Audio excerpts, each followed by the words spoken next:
Unleash the power of knowledge and connect with the heartbeat of the African diaspora. Download our African Diaspora News Channel app now on Google Play and Apple App Store.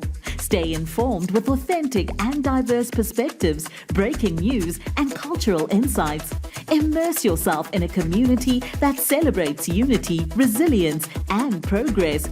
Experience the vibrancy of the diaspora at your fingertips.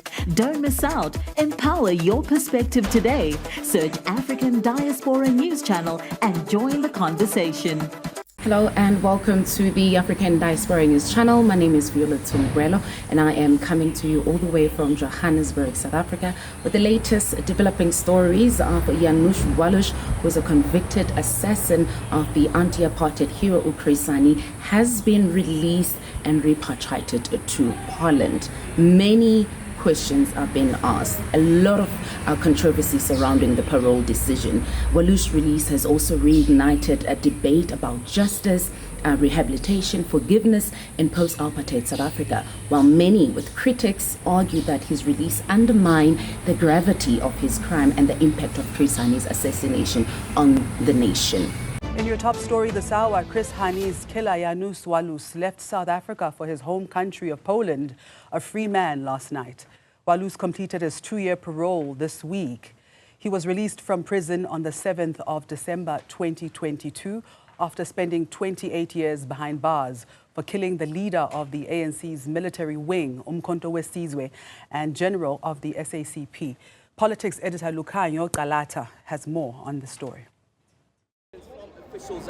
This was perhaps the last time South Africans would get to see Janusz Walusz on our shores.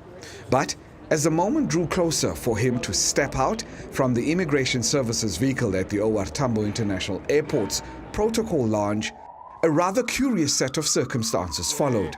A phone call to one of the senior immigration officers. Then, the team of heavily armed men whisked the killer away from our cameras, never to be seen again.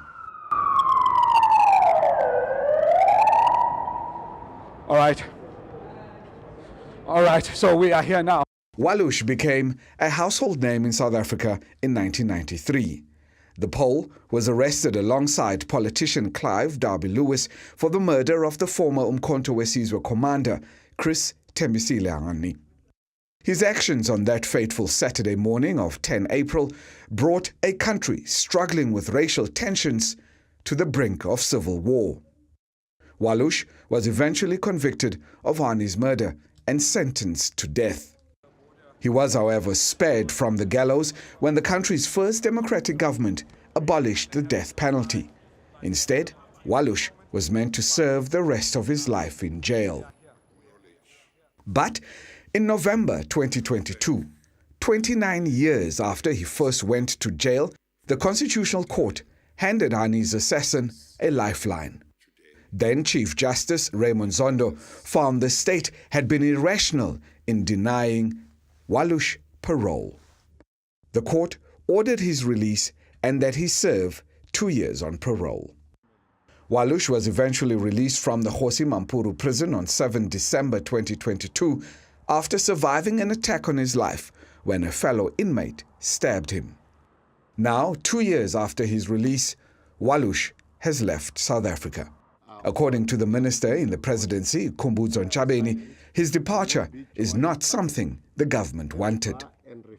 A second one is the unanswered question and closure for the Hani family, particularly the widow. So also in Limpopo, the Limpo Hani has also expressed frustrations over the lack of full disclosure about the border conspiracy behind her husband's murder.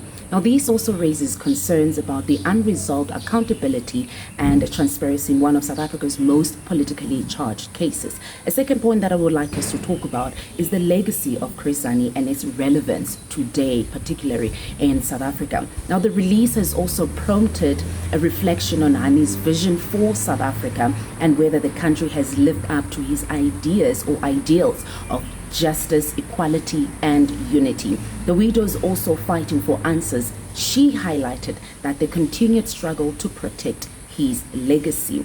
With the public and political reactions to this release, Many South Africans, also including political organizations, have voiced anger and disappointment seeing Walush released as a betrayal of a fight against apartheid. Now, this backlash reflects the deep emotional and historical wounds tied to Hani's assassination. Now, we know that the wife has been complaining, going to different media houses about the murder of her husband, and also going to different media houses complaining that the family still yet doesn't have answers even after 30 years of democracy. Now, the broader implications for South Africa reconciliation process, the case underscores the challenges of balancing the restorative justice with accountability in South Africa's reconciliation journey.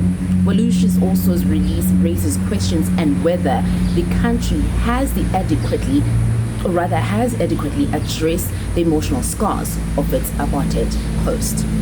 I would like to hear your views on this one. If you think that Walush should not be released until answers are received, especially for the family or by the family, leave us the comments, hit that like, subscribe button so we may continue. And remember, this is a developing story and I will bring you more on the latest on this one. My name is Vuyo Mgwelo and I'm coming all the way from Johannesburg, South Africa for African Diaspora News Channel.